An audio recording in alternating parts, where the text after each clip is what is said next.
I have not filmed anything today because I've just been getting ready to leave for tour. But I have to show you how cute the babies are eating spaghetti. You eating some spaghetti? Oh, yummy. Is that good? Are you eating spaghetti?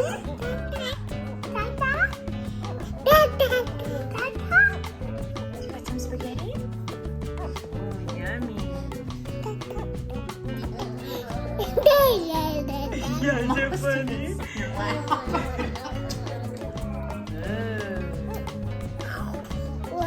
Is that yummy? Is that so yummy, Joe?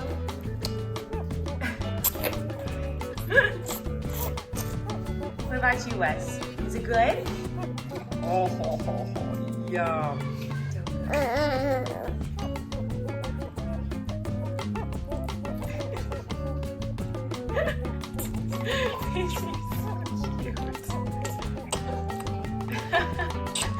Is that so yummy? Oh, yummy. Yummy, yummy in your tummy. Flynn, what is this thing? I built it. What is it? It's a net? How did you build this? Looks pretty good. Hey, dinner's ready, dude. Ah! Good.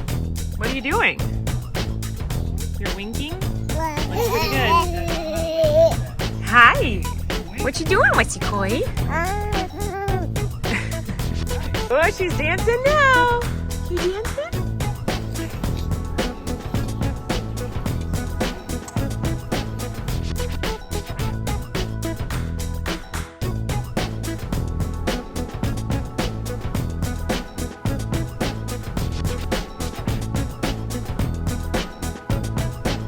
Hey everyone, it's the next day. I'm vlogging at the airport specifically to embarrass my husband. It is so embarrassing. It feels so embarrassing to vlog in public. I've been doing this for so long and it still feels embarrassing to me. Anyway, we're traveling right now to New Haven, Connecticut, and it's just me and Eric. Kory's meeting us there tomorrow. I'm going a day early because this is where Eric is from. I'm gonna go visit his family and friends. And I already missed the kids. I cried so much saying goodbye. I can't wait till they're a little bit older and I can start having them come to some of the shows because this is getting so hard. But yeah, we have shows in New Haven and Boston. So very excited. It's gonna be fun.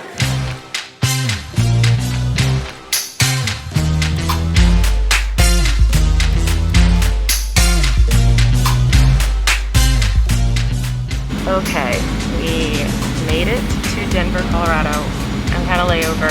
I ate a disgusting hot dog. I took like 2 bites and it tasted like poison. It was real suspicious. It literally like snapped and like crackled and popped when I bit into it. It was very scary. And now we're on the flight to Connecticut. So, yippee, here we go.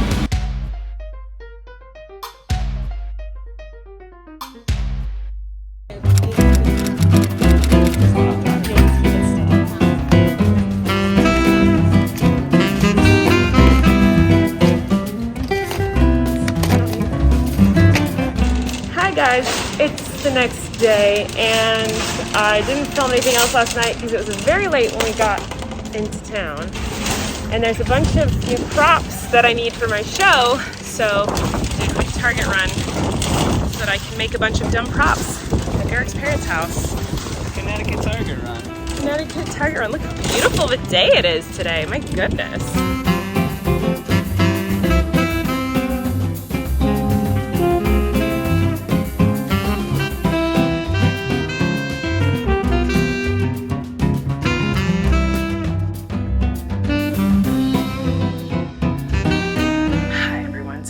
This vlog's gonna go up, so I don't know when I'm gonna have time to upload this vlog, but I'm going to just put in a little bit of tortilla talk questions here, and I'm not gonna edit this very much because I want to get it up as soon as possible. I didn't get a vlog up today. I've just been with family and friends here in Connecticut. It's been really nice, and I just was trying not to focus on the vlog. I was focusing just on hanging out with everyone, and then I also did a little bit of work. I made props, as you guys saw, so I had some fun making a little microphone for myself.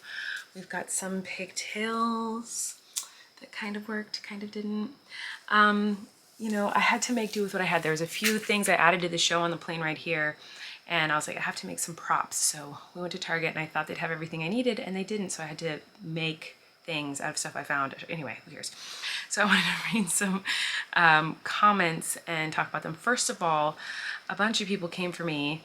Not came for me. Everyone was trying to be nice about it, but everyone was like schooling me basically. I posted a video a couple days ago talking about how my babies are not cuddly babies at all. Like they're very much not cuddly babies. They don't want to cuddle. And I said, I think it's because they're NICU babies and like, you know, they were not cuddly and Flynn was so cuddly. And there were so many comments that were like, I had a NICU baby and she was very cuddly. I had a NICU baby, he was very cuddly. Babies are just different. And so being like, I had a baby who wasn't in the NICU and she wasn't cuddly at all. So thanks for letting me know, because I think I kind of just assumed it was because they were NICU babies, and that was dumb of me. It's just, there's a lot of NICU babies who are very cuddly. It's just kids are different, and some kids want to cuddle and some kids don't. And so there were a lot of comments about that. So now I know just some kids aren't cuddly. So, and there's a lot of comments about that. So I wanted to bring that up. Okay, so Lainey asked her Tea Talk question. Do the twins interact a lot? Do they copy each other's emotions? Laugh when the other's laughing, cry when the other's crying, etc. So the twins interact constantly because they're always together, like literally always. It's very, very, very, very rare that they're not in the same place at the same time. They're basically always together. They eat together, they sleep in the same room, they play together, like, so they're kind of always like, if they're in a jumpy thing, they're both in a jumpy thing. If they're sitting playing with toys, they're both sitting playing with toys. It's time for a nap, they're both taking a nap. So they kind of do everything together. So yes, they're always interacting. Lately, they've really been stealing each other's toys. So if one has a toy and like the other, like Maisie will be holding a toy and Wesley will look and be like, and just grab it and take it from her. And it doesn't make them cry, they just steal it back. So like Wesley will take something from Maze will take it back, then Wesley will take it from Maze will take it back. Like they just kind of go back and forth. So they interact a lot with what they're playing with. They do talk to each other sometimes, like if they're like laying down and they roll to kind of looking at each other, they'll kind of talk or smile at each other. But there was something in my mouth and I don't know what it was, and that was really gross. I'm sorry. But anyway, I'm trying not to edit this, so I had to explain what my action was, whereas normally I would probably have edited out me pulling something out of my mouth. Anyway, so yeah, they don't really like just randomly throughout the day if they're playing or something, they're not gonna like look at each other and talk to each other, but they don't laugh at each other really that often. They just kind of like every once in a while they'll start chatting, but they think very different things are funny. So like things that Maisie really laughs at, Wesley will just be like, and vice versa. Things that Wesley laughs really hard at, Maisie looks and is like, that's not funny. So they have different senses of humor, which I've noticed. They like rarely laugh at the same thing. It's very, very rare that they will laugh at the same thing. So yeah, they're just very, very different. So yeah. So anyway, Camila said, Tea Talk question. Hi, Colleen. I'm a physical therapist student. I want to pursue the pelvic floor specialist career. I was wondering if you have any advice on what your PT did that made you feel better, not for the pain, but on how they treated you that made a difference and made you feel seen and heard. Well, I mean, the biggest thing that my PT did was like she helped me with pain. So for those of you who don't know what this person's talking about, I had pelvic floor pain horrendously bad during both my pregnancies. It was so painful. The only way I can explain how it felt to me is it felt like a very strong, buff person had a huge, thick, like Doc Martin style boot on and kicked me as hard as they could right in the lady bits, and everything in that area shattered. That's how it felt. It felt bruised and like the bones were shattered and crushing up against it. Like that's how painful it was. Like I can't even express to you. That was the most painful part of my pregnancies, was my pelvic girdle pain, my pelvic floor pain. It was so bad. Like I can't even get you to understand how bad it was. This is the worst pain I've ever felt. It was way worse than contractions, way worse than birth, way worse than it. It was so painful. Now it's different for everyone. Whoever gets pelvic floor pain, you know, some people get it kind of, some people get it really bad, some people get it terrible. Mine was just really bad. Like with Flynn, there were days where I had to be in a wheelchair. It was really painful to walk. It was like, oh, it was so bad. Anyway, so the biggest thing that helped me with my physical therapist, I didn't have a physical therapist with Flynn. I didn't know that existed, that there were pelvic floor physical therapists. I didn't even know that. My doctor did not tell me that. So I didn't know what to do. I just lived with it. But with the twins, I got a physical therapist for it, and she was great. And the best thing, you're asking like what was the best thing they did for me other than help me with the pain, but that was the best thing they did. So the number one thing was just like really constantly reminding me to do my Kegels, which strengthened my floor, my pelvic floor. And that actually helped in lots of ways, because with Flynn, after I had Flynn, every time I sneezed or coughed or anything, like I would pee a little bit because my pelvic floor was like weak. But after the twins, like, now granted, I did not push the twins out that area, but I did have a weak pelvic floor after my birth with Flynn, and doing all the Kegels throughout my pregnancy with the twins, like now when I sneeze or cough or anything, like I'm not worried about peeing a little bit, like everything's very strong down there and like all those muscles are strengthened. So that was probably the most helpful thing, was like remembering to do those kind of all the time, like all the different Kegel stretches I was taught. But other than that, I think validating how painful it is was helpful for me, because the first time I was pregnant with pelvic floor pain, I was very much not validated. I was just told, yeah, all pregnant women feel that. And it made me feel weak and stupid, because I was like, well, if every pregnant woman feels this, or pregnant person feels this, how come I can't handle it? How come it's making me cry? How come I have to be in a wheelchair? How come I can't walk? How come I can't go up and down the stairs? How come I can't get out of bed? Like, why is the pain so much worse for me? If everyone feels this way, I must be so weak. And so that was not helpful. But to have my physical therapist be like, oh my gosh, this pain is so painful. I'm so sorry you're feeling like that. Oh my gosh, the pelvic floor pain is some of the worst pain I've ever felt. Like, to have someone just tell me like, yeah, this pain is very painful. That was helpful to me, to have someone like just basically validate, like, yeah, this sucks. It's really, really painful. I'm so sorry. Let's fix it together. That was very helpful. And that's like, I think probably the best thing that my PT did for me, was just, you know, validate how painful it was and what I was going through. And yeah, that's it. So that, I mean, that's not a very good answer, I guess, but just validating how your client's feeling. And yeah, I'm sorry, that was not a good answer, I feel like, but that's how I feel about it. Anyway, let's move on to the next question. Tortilla Talk question: what's the kindest thing a stranger has done for you? I feel like kind strangers have such an impact that you may not even realize, and I was curious if you had any stories. I do have stories. So I don't feel like I have that many interactions with strangers because I don't leave my house very much, but I do have one story that comes to mind immediately when I read that question.